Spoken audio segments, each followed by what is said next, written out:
conectados en Facebook, conectados en YouTube. Y estamos hablando del cambio radical que produce o el efecto cuando nos convertimos al Señor. La palabra del Señor dice en Juan que Dios a usted y a mí nos dio una identidad. Y esa identidad nosotros la conocemos como identidad de hijos. Hijos de Dios. Dice que fuimos constituidos hijos de Dios. Y eso es tremendo.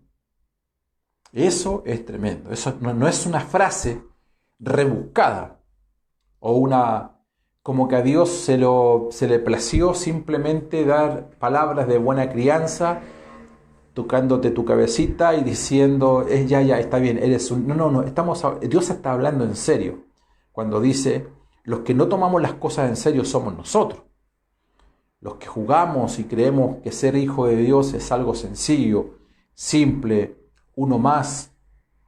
Algunos dicen, no, todos somos hijos de Dios. Y cuando dicen todos somos hijos de Dios, rebaja aquello glorioso, poderoso, aquella posición, lo rebaja a niveles muy naturales.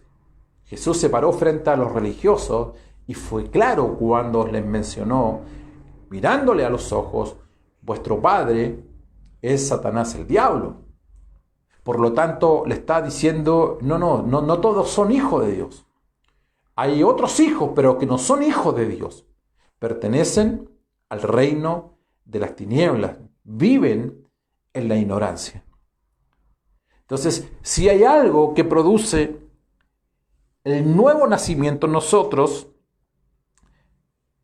como lo indiqué la vez anterior en aquello que estamos hablando que es un cambio radical, es que el Señor dijo que nos daría un corazón nuevo y que la vida nueva en nosotros de Cristo provocaba dice, daré mi ley en su mente, yo seré a ellos por Dios, perdonaré la maldad de ellos, dice que seremos limpiados, y lo último dice, y os daré un corazón nuevo.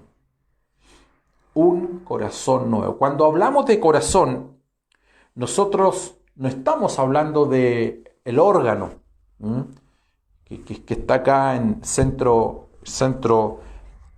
izquierdo del cuerpo humano. Nosotros estamos hablando de un órgano, pero de un órgano espiritual.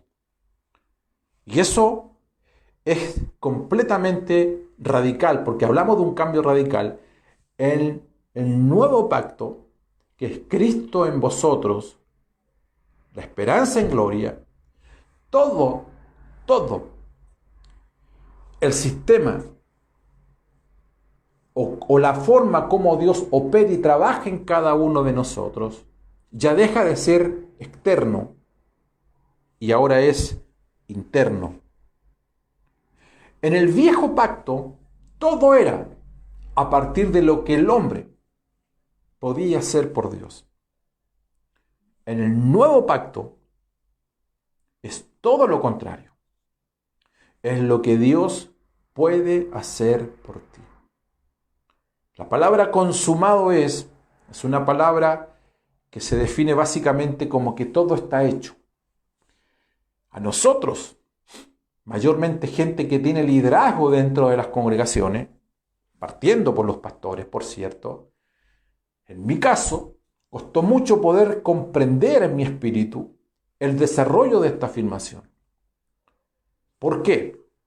Porque por alguna u otra razón, siempre en el ser humano, está el hecho de querer hacer algo por Dios. Quiero trabajar en la obra de Dios. Quiero hacer algo por Dios. Y si no lo hago, partiendo por tener una actividad de 3, 4, 5 días por la semana, y aquello no está presente, hay algo que en nosotros que provoca un sentimiento como que no estamos a la altura de las demandas de Dios. ¿Cómo comprender que todo está hecho? ¿Sabes? El único rol nuestro es la obediencia. Pero cuando hablamos de obediencia, no hay que comprenderla ni analizarla bajo una mente natural. No estamos obedeciendo a una persona externa, sino una obediencia a la voz interior, a la voz del Espíritu, que Él, dice, nos enseñará todas las cosas. Y mientras nosotros tengamos el oído puesto en los de afuera, muchas veces el sonido externo acalla lo que Dios te está hablando en tu interior. Y como nosotros tenemos muchas veces una escuela religiosa, es evidente que lo de afuera que vamos a oír no tiene necesariamente que ver con lo que nosotros entendemos con tiniebla. Puede tener un envase religioso, pero que sea envase religioso o no, siempre va a ser un ente externo. Y aquello, de alguna u otra forma, va a traer como consecuencia no oír lo que el Espíritu nos está enseñando en nuestro interior. Yo partí esta enseñanza diciendo, si la vida de Cristo está en cada uno de nosotros, y todos tuvimos la misma experiencia, quizás la expresión, la manifestación fue distinta, el testimonio puede ser distinto, la necesidad sentida puede ser diferente, pero la necesidad real es la misma en todos. Todos necesitamos del Señor. Hayas estado arriba de un árbol como Zaqueo, allí en el pozo de Jacob como la mujer samaritana, o allí en la situación en la cual tú te encuentras, todos necesitamos del Señor. A todos, dice la Biblia, que a todos nos fue dado a beber de una misma agua y todos fuimos derramados también, se nos derramó la misma agua. Es decir, el mismo Espíritu trabaja y funciona en cada uno de nosotros. La palabra corazón, que es el centro, el control de todas las cosas, en la Biblia hace varias menciones, como el intelecto, como la mente, como nuestras emociones, como nuestra voluntad, como nuestra conciencia, pero también habla de los deseos espirituales que cada uno de nosotros tiene. Quizás vamos a desarrollar algunas de estas, porque el cambio de vida está directamente condicionado al proceso de transformación de estos elementos que vamos a estudiar en esta jornada. ¿Por qué no cambiamos? ¿Por qué no se producen los cambios? ¿Por qué personas que llevan 5, 10, 15 años, usted dirá, pastor, ya eso lo ha repetido muchas veces? Es que ese es el punto. Ese es el punto en cuestión. ¿Por qué gente que lleva años en la vida de iglesia todavía hoy está cometiendo los mismos errores que cometió hace 10 años, porque está tomando las mismas decisiones que tomó hace 10 años? La pregunta, ¿dónde queda el crecimiento en vida en las personas? No te olvides, Cristo en vosotros es una vida con todo un sistema operativo dentro de cada uno de nosotros. Cada vida tiene una habilidad y es natural en su ejecución. Lo mismo es la vida de Cristo dentro de nosotros. La pregunta es, cuando a usted le indican y le dicen, sabes, mira el pájaro que está volando, usted no se va a asombrar. No es noticia que un pájaro esté volando, porque es natural que un pájaro pueda volar, porque por eso es un pájaro. Tiene la vida de pájaro y tiene la habilidad y responde a ese potencial de volar. Usted no le puede pedir a un perro que vuele. Eso sí sería noticia. Cuando el Señor nos regenera y nos hace nuevas criaturas, dentro de nosotros hay una vida, que es una vida, la vida de Dios, que es una vida que naturalmente, en la medida que crece, debe responder a esa habilidad. Por eso que cuando Dios dice que Él no pone una carga mayor a la que tú puedas llevar, está directamente relacionado al nivel de crecimiento espiritual que tú y yo tenemos. Cuando nos dice que debemos amar a nuestro enemigo, que debemos perdonar, todas esas cosas, que debemos hablar bien de nuestros enemigos, de nuestras enemistades, todas aquellas cosas que evidentemente se contraponen con la vieja naturaleza en nosotros. ¿La demanda cuál es? Perdonamos porque Él perdonó primero. Nos puso la capacidad en nosotros de perdonar, de amar. Aquí se concentran todos estos problemas. Romanos 1:21 dice, pues, habiendo conocido a Dios. Mira, nuestra mente nos fue dada para descubrir y engrandecer el carácter y la verdad de Dios. Por eso que la mente se va renovando de día en día. Es un proceso que usted y yo todos los días estamos sujetos a aquello, a una renovación. Nosotros nunca vamos a concluir en una ecuación divina. Nunca vamos a... ¿Cómo se lo explico? A ver, de esta forma. ¿Cómo llegar a la misma conclusión de Dios en esta ecuación divina que dice que en la medida que nuestra mente se vaya renovando, vamos a descubrir que la voluntad de Dios para nuestras vidas es buena, es agradable y es perfecta? Lo quiero repetir. ¿Cómo llegar a esa ecuación divina que es el resultado de la renovación de la mente que nos dice que en la medida que vamos en ese proceso de renovación, vamos a llegar a esta conclusión gloriosa? ¿Cuál es? Que la voluntad de Dios para mi vida es buena, es agradable y es perfecta. Usted debería escribir esta mañana eso. No tiene que entenderlo con esta mente, de eso estamos hablando. Usted debería escribirlo allí y leerlo para que se acentúe en su interior y colocar: la voluntad de Dios para mi vida es buena, es agradable y es perfecta. Continúo con esto. Quizás ahora lo va a comprender. Nuestra mente nos fue dada para descubrir y engrandecer el carácter y la verdad de Dios. Sin embargo,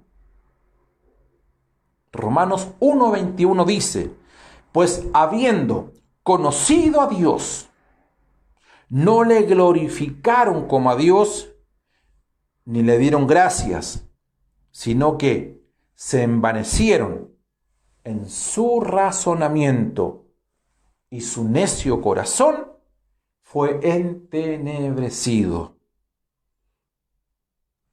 ¿Cómo se llega a ese escenario? Estamos hablando que la vida de Cristo va creciendo en cada uno de nosotros. ¿Y tu rol y mi rol cuál es? Obedecer. Y dar lugar y oír la voz interior, la ley de vida que está en cada uno de nosotros. Si no hacemos eso, entonces entramos en desobediencia. Cuando comenzamos a razonar las cosas, entramos en un ambiente entenebrecido. Conclusión de aquello: usamos la mente para almacenar filosofías venenosas. Racionalismo egocéntrico. ¿Cuáles son sus consecuencias? Tenemos un intelecto entenebrecido. Lo vemos ahora. Estos días, intelecto entenebrecido. Nosotros tenemos gente de iglesia que sabe más de política que de la Biblia. Tenemos gente de la iglesia que sabe más de ciencias sociales que de la Biblia. Tenemos gente de la iglesia que se maneja más en todo lo que tiene que ver con educación cívica. Usted dirá: pastor, ¿y a usted no le interesa? No, me interesa mucho el punto. Me interesa mucho el punto. Y créame, por favor, soy lector, me gusta seguir los acontecimientos mundiales, de historia, geografía, político y social, de lo que ocurre mayormente en mi país. Pero no puedes ser un perito en política y dar cátedras por qué hay que votar, por qué no hay que votar, y manejarte y creer que los destinos del país están por un político de turno, y no comprender y no entender y no almacenar la sabiduría celestial primeramente en tu mente. Y cuando ello se concentre verdaderamente en tu interior, ¿qué dice la Biblia? De la abundancia del corazón luego habla la boca. O sea, a ver, no necesitamos ser profeta para saber frente a qué persona estamos. Simplemente escúchalo hablar. Escúchalo hablar.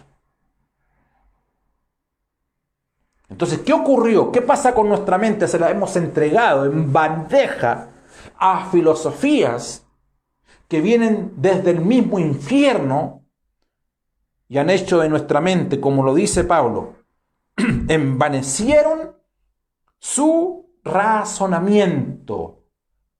Es cuestión de que escuches gente que cree que porque sabe más en algunas áreas ya se crean... Este país está lleno de intelectuales. No sé si usted se ha dado cuenta. Este país está lleno de artistas. Alguien fue a la calle, pintó un payaso en una pared, alguien le pone una firma y dice estamos frente a una obra de arte. Está lleno de artistas. Está lleno de intelectuales, los cuales se han envanecido y profesan ser sabios y son los más necios que pueda haber en una humanidad.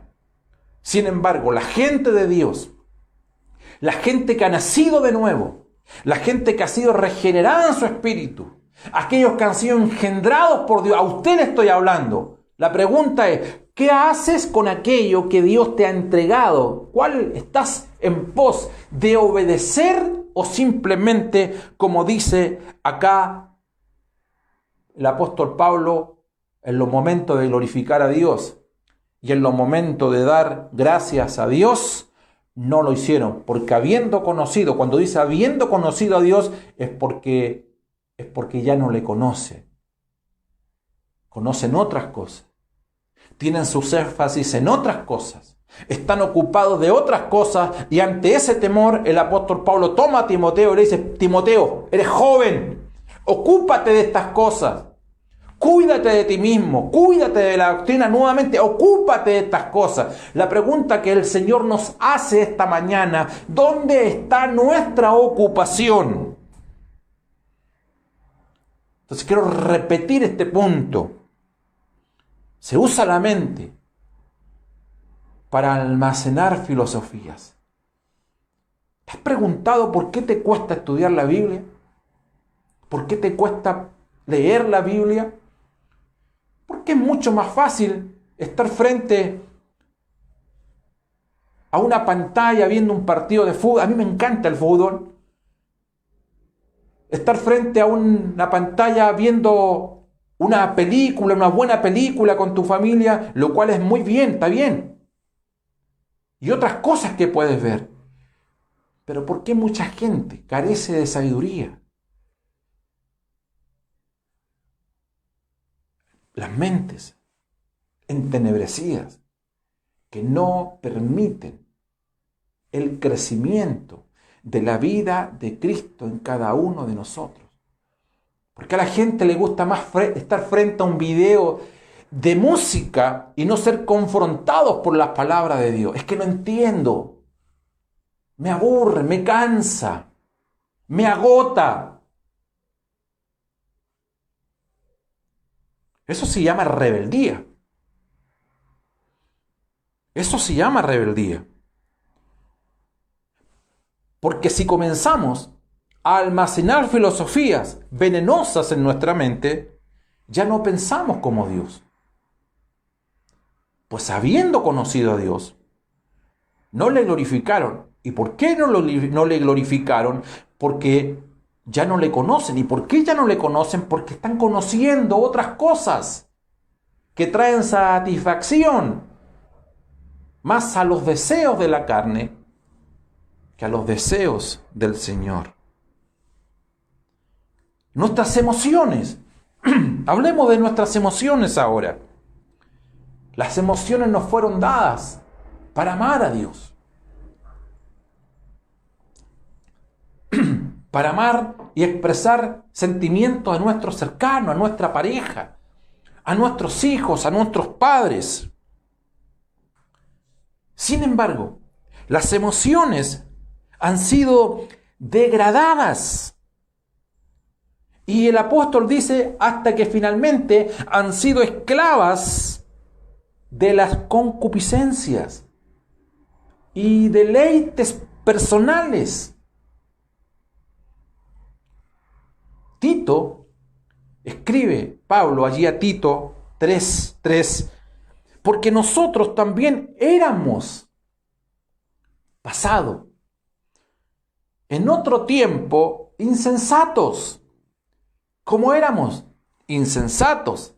Dice, éramos rebeldes, estábamos extraviados, éramos esclavos de concupiscencias y deleites diversos, vividos en malicia y envidia, aborrecibles y aborreciéndonos unos a otros. En la vida de un hijo del Señor eso es pasado. La pregunta es, ¿por qué nosotros amamos lo que Dios odia? ¿Por qué nos sentimos atraídos por cosas que Dios las aborrece? ¿Por qué miramos de cerca y lo tenemos en casa? ¿O lo tenemos en nuestro círculo de amigos de WhatsApp? Aquel soberbio que Dios mira de lejos. Y siempre tratamos de negociar ciertas cosas en nuestro interior, cosas que no se pueden negociar. Le llamamos correcto a aquellas cosas que Dios no les llama correcto. Y son incorrectas las cosas para nosotros que Dios dice que están en su orden. ¿Sabes, amado? Nos llevamos la vida discutiendo y peleando con Dios cosas que ya fueron establecidas. Y un sí de Dios vale más que todos los no que el mundo pueda decir. Y un no de Dios vale más que todos los sí que el mundo pueda determinar. Nuestra voluntad,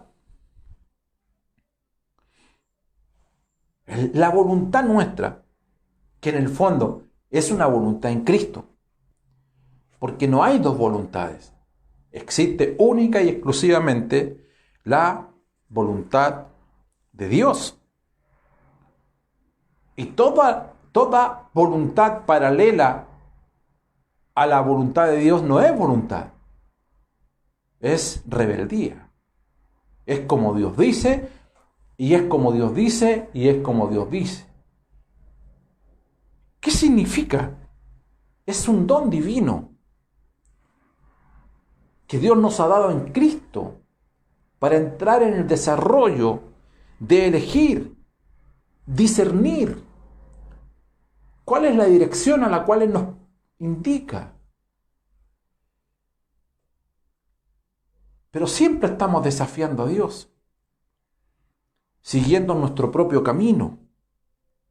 Isaías 53 dice, todos nosotros nos descarriamos como ovejas, cada cual se apartó por su camino, mas Jehová cargó en él el pecado de todos nosotros. Tus caminos no son mis caminos, tus pensamientos no son mis pensamientos, tan altos son los cielos de la tierra, así son tus caminos, así son tus pensamientos, distantes de mis caminos y mis pensamientos. Hacemos lo que queremos. Pensamos, vamos sumando. Todo pensamiento equivocado nos va a llevar a tomar una decisión equivocada. Nuestra voluntad nos va a guiar finalmente por el camino incorrecto. Qué difícil es tomar luego la decisión de volver a retomar. Alguien dirá, pastor, pero si yo sé que Dios tiene misericordia. Cada testimonio que nosotros escuchamos esta mañana, en otras ocasiones, otros domingos, la gente que escribe, amado, Dios tiene misericordia de quien Él quiere tener misericordia. Que Dios tenga misericordia, aquello no es licencia para que uno ejerza su propia voluntad que se contrapone contra la voluntad de Dios. Los apetitos espirituales es el deseo de buscar a Dios. Dios comienza ese deseo. Dice que Dios pone el querer, así como el hacer, según su buena voluntad. Y Romanos Pablo dice, no hay quien entienda. No hay quien busque a Dios. Buscarle. No lo digo en el contexto que Dios se perdió, porque Dios no está perdido. Dios siempre está. El deseo de que Dios nos hable, el deseo de oír esa voz interior, el deseo de que nos dé luz en medio de la oscuridad y en medio de las tinieblas. Tú vas a trabajar, te subes a un carro, estás en una empresa, tinieblas cubren la tierra, oscuridad las naciones. Eso está en todos lados, masificado. Es así. Si la única luz representativa de Dios en ese lugar eres tú. Tú. Cuando alguien dice, pastor, me quiero cambiar de trabajo, ¿cuántas veces usted escuchó eso? Porque en el trabajo hay muchos mundanos. Hay gente que juega las cartas, al tarot. Dicen improperios. Y tú piensas que si te cambias de trabajo, la cosa va a cambiar. El mundo es así. El mundo es anti Dios. Tinieblas cubren la tierra. Oscuridad las naciones. Pero mira lo que dice el Señor. Más sobre ti aparecerá Jehová. Tú eres el resplandor en ese lugar. Me están escuchando esta mañana. Pero tienes que tener ese querer, ese deseo. Señor, dentro del contexto de debilidad en el cual te encuentras quizás. Quiero salir de esta situación, Señor. Pon ese querer. Pon ese hacer. Quiero hacer tu voluntad, Señor. Pablo dice, yo quiero hacer tu voluntad. Todo funciona al principio. Todo funcionaba bien. Pero en buscar el deseo de hacer el bien me encuentro, dice. Me encuentro con el mal que está en mí. A ti te pasa, a mí me pasa, a todos nos pasa. Todos queremos hacer el bien para el Señor, todos queremos agradar, pero en ese deseo de querer hacer el bien, hacemos el mal muchas veces que no queremos hacer. Y nos damos cuenta allí recién, porque en la medida que vamos teniendo luz, en el proceso de renovación, aparecen otros apetitos. Que aunque estamos en la carne, dice Pablo, no militamos según la carne. Pero en la medida que tú tienes luz, tú te tomas de la cruz del Calvario, de la palabra del Señor, de la fe, de la justificación que es por gracia, que fuiste crucificado con Cristo en la cruz del Calvario, que no es tu voluntad, que es la voluntad de Cristo que está ejerciendo a ti, que hay engaño de parte de las tinieblas a tu vida, que te hacen sentirte podrido, que hay culpa y condenación, y en la medida que tú vas creciendo y tienes luz, dices, no, Señor, no, yo estoy en un proceso de crecimiento. Y esta vida que está dentro de mí, que va creciendo, está en el proceso de madurez, finalmente tendrá el poder de dominar todas las demás cosas. ¿Por qué? Porque tú tienes una victoria sustitutiva, no es el vencer día a día, ya fuiste, eres vencedor. Me voy a referir a estos puntos el siguiente domingo, donde voy a profundizar mucho en relación a estos puntos que estamos conversando. ¿Por qué estamos hablando? No hay quien entienda, dice Pablo, no hay quien busque a Dios. Y aquí viene la pregunta: ¿qué pasó con aquel deseo de buscarle? Sé que los oyentes en esta jornada están en diferentes lugares, pero es importante hacerte esta pregunta. ¿Qué pasó con el deseo de buscar al Señor?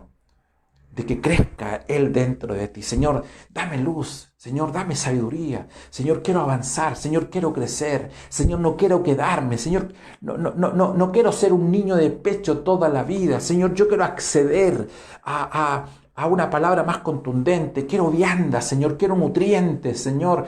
Quiero dejar de comer comida chatarra. No solamente quiero un mensaje que me inspire el domingo y ya el día martes, Señor, yo estoy en el suelo y necesito el jueves para que nuevamente, Señor, necesito tener una constancia, perseverar, trabajar la palabra del domingo en la semana, porque esta palabra te va a confrontar mañana y te va a confrontar pasado. Por eso que la Biblia dice que José le afligieron en la cárcel. Usted sabe la historia de José. Hasta que llegó su hora, hasta que llegó su vida, fue procesado por la palabra, que era un soñador que Dios le había entregado. Y es como decir, por causa de la palabra que yo te di un día en tu vida, esa palabra te va a seguir y te va a perseguir y te va a procesar todo el resto de tu vida hasta que llegue tu hora y llegue tu día. Pero no puedes vivir toda la vida en virtud de lo que tu esposa te da, de lo que tu papá te da. Tienes que tener también tu propia experiencia y tu propia revelación. Esto es individual. En el aspecto de búsqueda es individual. El propósito de la iglesia es uno solo. Los objetivos que Dios tiene con cada miembro del cuerpo. El propósito del cuerpo es uno solo. Analogía al cuerpo humano, es uno solo. Todo coordina en propósito de una sola cosa, pero cada miembro del cuerpo tiene objetivos distintos. Los ojos no están bombeando el oxígeno, es el corazón el que hace aquello. Y la búsqueda tiene que ver con descubrir en el Señor, allí en tu voz interior, cuando el Espíritu Santo te hable, cuál es la realidad en la cual Dios te tiene, te sostiene y para qué lo hace. ¿Qué pasó con el querer y el hacer conforme a su buena voluntad?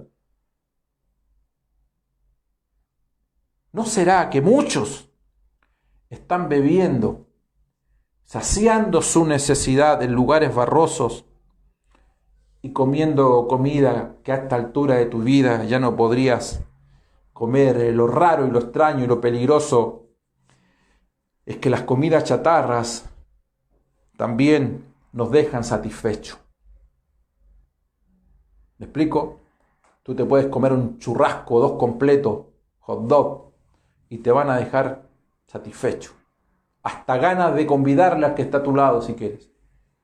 Eso no significa que estás alimentándote. Eso no significa que estás con los nutrientes, las vitaminas que corresponden. Tú dirás, pastor, ya, un sábado, pero cuando tú tienes me comprendo a dónde voy. Mucha gente de iglesia es así, y quizás tú eres así, pero estás a tiempo. Estamos hablando de cambios radicales, Todo pecado toma uno de esos deseos. Todo pecado toma uno de esos deseos y lo canaliza muchas veces en una dirección opuesta a Dios. Dios pone el querer como el hacer. Hambre, tengo hambre de Dios. El cómo lo vas a canalizar va a depender del crecimiento en sabiduría que tengas. Mucha gente, en sus afanes de buscar a Dios, Israel lo hizo así. Israel amaba a Dios. Israel necesitaba de Dios. Se le fue su líder, su pastor, 40 días para tener esta búsqueda que estamos conversando. Esta búsqueda, buscar dirección. Ellos quedaron solos, a merced de un líder que satisface los deseos pecaminosos de una sociedad.